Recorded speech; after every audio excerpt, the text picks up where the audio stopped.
ఎప్పుడైనా మనం చేసే మంచి పనుల మూలంగా దుఃఖం లభించి ఇంకొకరికి వారు చేసిన చెడు పనుల మూలంగా సుఖం లభిస్తే మనసుకి తప్పకుండా అనిపించవచ్చు, అలా సత్కార్యాలే చేయడం వల్ల, ధర్మాన్ని అనుసరించడం వల్ల కలిగే ప్రయోజనం ఏమిటి అని.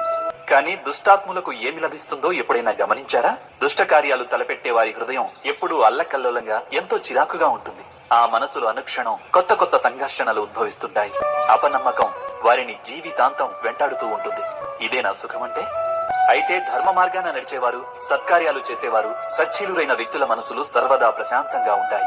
పరిస్థితులేవి వారి జీవన గమనంలో బాధాకరంగా ఉండవు. సమాజంలో గౌరవ మర్యాదలు, మనసుకి సంతోషం లభిస్తాయి వారికి.